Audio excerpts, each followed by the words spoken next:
மக்களே welcome back to chef Murugan's recipe. இன்னைக்கு வந்து பார்த்தீங்கன்னா நம்ம சேனல் வந்து சூப்பரான ஒரு சைடிஷ் ரெசிபி தான் பார்க்க போகிறோம்.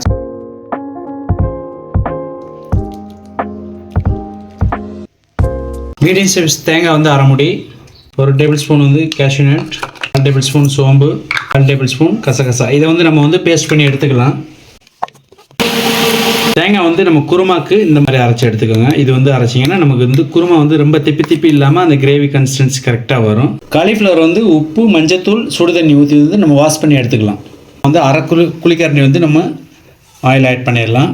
எண்ணெய் காஞ்சிருச்சு. இப்போ நம்ம வந்து தாளிக்கிறதுக்கு தேவையானதெல்லாம் போட்டுடலாம். அது கூடவே நம்ம எடுத்து வச்சுருக்க கட் பண்ணி வச்சுருக்க வெங்காயத்தை ஆட் பண்ணிடுவோம். வெங்காயம் போட்டாச்சு. வந்து பார்த்திங்கன்னா நம்ம ஆல்ரெடி நம்ம எல்லாமே எவ்வளோ போடுறோங்கிறத இன்க்ரீடியன்ட்ஸ் வந்து ஆல்ரெடி மென்ஷன் பண்ணியிருக்கோம். இது கூட வந்து நம்ம வந்து ஆல்ரெடி எடுத்து வச்சுருக்க 2 பச்சை மிளகா சேர்த்துடலாம். கொஞ்சம் கருவேப்பிலை போட்டுட்டு இது வந்து கொஞ்சம் நல்லா வதங்கட்டும், பொன்னிறமாகட்டும். வெங்காயம் வந்து கொஞ்சம் நல்லா வதக்கியாச்சு. இப்போ வந்து இஞ்சி பூண்டு பேஸ்ட் ஆட் பண்ணிடுவோம். இது வந்து ஒரு டீஸ்பூன் வந்து நம்ம இதுக்கு யூஸ் பண்ணுறோம். இஞ்சி பூண்டு பேஸ்ட்டு. இஞ்சி பூண்டு வந்து நல்லா பச்சை வாசம் போய் நல்லா மனம் வந்துருச்சு. இப்போ வந்து நம்ம நறுக்கி வச்சுருக்க தக்காளி 2 வந்து இதில் சேர்த்துருவோம். இதையும் வந்து நல்லா வதக்கி விட்டுருலாம். தக்காளி வந்து நல்லா வதங்கிருச்சு. இப்போ நம்ம ஆல்ரெடி கழுவி எடுத்து வச்சுருக்க காலிஃப்ளவர் ஆட் பண்ணிடுவோம். கூடவே இந்த மசாலாக்கு தேவையானது 1/4 டேபிள் ஸ்பூன் வந்து மஞ்சத்தூள், 1/2 டேபிள் ஸ்பூன் வந்து chilli powder, 1/2 tablespoon coriander powder, 1/2 tablespoon garam masala நல்லா மிக்ஸ் பண்ணி விட்டுறலாம். இதுக்கு தேவையான அளவு உப்பு போட்டுட்டு நல்லா மிக்ஸ் பண்ணி விட்டுறலாம்.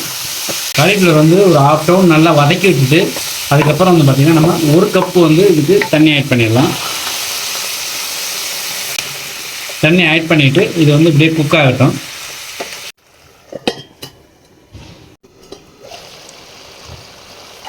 நல்லா குக் ஆகிடுச்சு காலிஃப்ளவர் வந்து.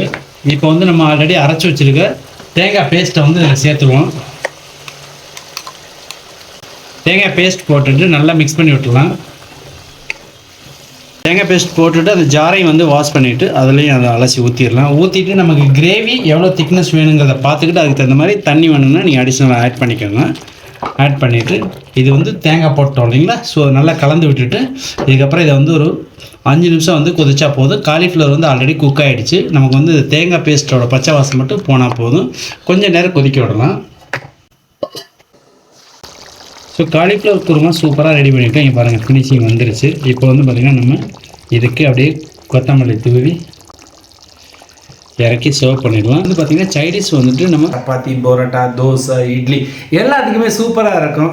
ஸோ இந்த வீடியோ ஃபுல்லாக பார்த்துருப்பீங்கன்னு நினைக்கிறேன். குருமா எவ்வளோ சூப்பராக வந்துச்சுன்னு உங்களுக்கு நல்லாவே தெரிஞ்சிருக்கும். ஸோ வீட்டில் மறக்காமல் ட்ரை பண்ணி பாருங்கள். இதே போல் உங்கள் ஃப்ரெண்ட்ஸ் அண்ட் ஃபேமிலிக்கும் இதை ஷேர் பண்ணிவிட்டு சூப்பராக செஞ்சு சமைச்சு சாப்பிட்டு சந்தோஷமாக இருங்க. அதே மாதிரி இந்த வீடியோக்கு ஒரு லைக் பண்ணிவிட்டு மறக்காமல் குருமா சூப்பர்னு கமெண்ட் பண்ணுங்கள். தேங்க்யூ ஃபார் வாட்சிங். பாய்.